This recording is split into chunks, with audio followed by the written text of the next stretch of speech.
रोहन और सीमा की नई नई शादी हुई थी। घर में ससुर यानी के रोहन के पिता सुधीर जी और वे दोनों बस तीन ही लोग थे।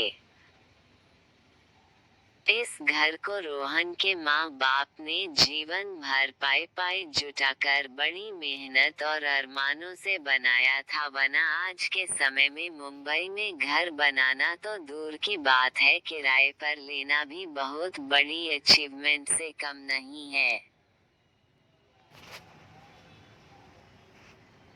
जब रोहन कॉलेज में था तब माँ उन्हें और दुनिया को छोड़कर जा चुकी थी। एक कामवाली बाई सकू थी जो सुबह से लेकर शाम तक उनके घर का सारा काम करती थी।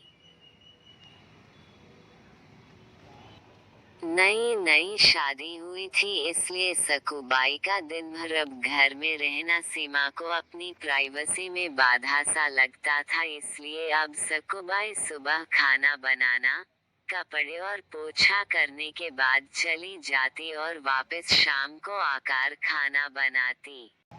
सकूबाई की दोपहर की गैरहाजिरी से कई छोटे मोटे काम दिखाई देने लगे, जिनमें से ज्यादातर काम बिना कहे सुधीर जी ये सोच कर लिया करते कि बहू को मदद हो जाएगी, लेकिन बहू सोचती कि ससुर को औरतों के काम में दखल देने की आदत है।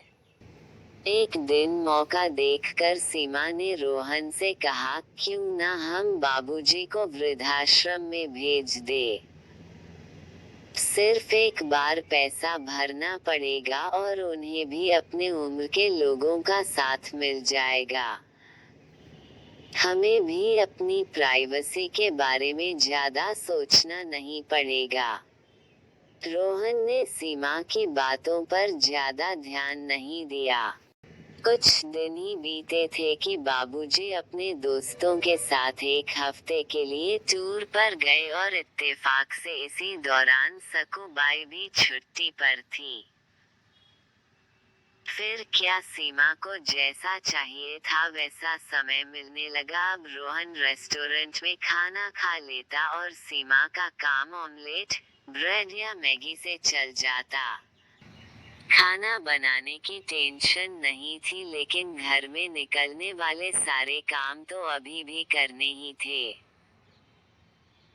ससुर जी की गैर हाजिरी में सीमा को एहसास हुआ कि वह बिना कहे ही जो काम कर लिया करते थे उनसे कितना फर्क पड़ता था। छोटे मोटे लगने वाले यह काम भी काफी समय और एनर्जी लेने वाले थे।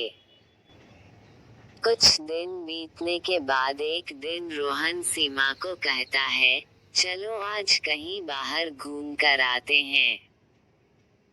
सीमा बड़ी खुशी खुशी सज धज कर बाहर घूमने के लिए तैयार हो जाती है। रोहन सीमा को अपने घर से 4 किलोमीटर दूर एक चौल में लेकर आता है। एक आदमी रोहन के हाथों में एक चाबी देता है। रोहन उस चाबी को लेकर चौल का एक कमरे का दरवाजा खोलता है। कमरा खुलते ही 2 रूम वाले उस छोटे से अंधेरे से भरे घर के अंदर रोहन सीमा को लेकर जाता है और कहता है, कैसा लगा तुम्हें हमारा नया घर। रोहन कहता है, हम अगले महीने से इसी मकान को भाड़े से लेकर रहेंगे अलग और अपनी प्राइवेसी का मजा लेंगे। अभी मेरी आमदनी के हिसाब से हम इसी को एफोर्ड कर सकते हैं। रोहन का यह व्यवहार सीमा के समझ में नहीं आया। वह चौंकते हुए कहती है, हमारे पास अपना इतना बड़ा घर तो है, फिर क्यों हम भाड़े से रहेंगे। रोहन उसे टोकते हुए कहता है, सोच समझकर बोला करो, वो घर हमारा नहीं है, वह माँ बाबूजी का है। तुम्हारे पास 1 महीना है सोचने के लिए कि तुम्हें आगे क्या करना है। दोनों वहां से वापस अपने घर लौट आते हैं। पूरे रास्ते सीमा के दिमाग में तरह तरह के विचार चल रहे थे। घर पहुंचते ही उसने रोहन से कहा, माना कि यह घर माँ बाबूजी का है, लेकिन क्या हमारा इस पर कोई हक नहीं है? रोहन ने कहा, बिल्कुल है, लेकिन माँ बाबूजी के बाद। जब तक वह है तब तक तो नहीं। अगर तुम्हें हक समझ में आता है तो तुम्हें जिम्मेदारियां भी समझ में आती होंगी। सिर्फ हक के बारे में सोचकर और अपनी जिम्मेदारियां भूलकर स्वार्थी होना क्या भला अच्छा होता है? सीमा के पास रोहन के इस सवाल का कोई जवाब नहीं था। वह सोचने लगी कि उसने अपने क्षणिक सुख के स्वार्थ के लिए इतने नीचे गिरकर ऐसी घटिया सोच अपने दिमाग में आने दी। उसे मन ही मन पछतावा होने लगा। सीमा रोहन से बोली, मुझे माफ कर दीजिए। मैं सच में स्वार्थी हो गई थी, मुझसे बहुत बड़ी गलती हो गई। रोहन बोला, तुम्हें पछतावा हुआ, मेरे लिए यही काफी है।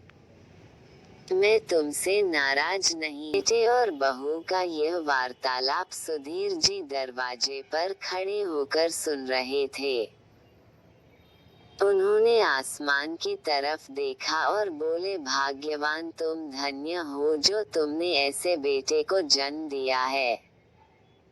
उन्होंने दरवाजा खटखटाया। बहू ने दरवाजा खोला तो उनके हाथों में पकड़ी थैली से गरम गरम समोसों की सुगंध उसको आने लगी। ससुर ने अपनी बहू से कहा, वो कोने वाले हलवाई के पास से लाया हूँ, तुम्हें बहुत पसंद है ना? सीमा को अपने ससुर के प्रति विचार और ससुर के उसके प्रति प्यार, उन दोनों का फर्क समझ में आते ही उसकी आंखों में पश्चाताप के आंसू और चेहरे पर अपने परिवार के प्यार के कारण मुस्कान आ गई। अगर आपको यह कहानी अच्छी लगी हो तो लाइक और सब्सक्राइब करें।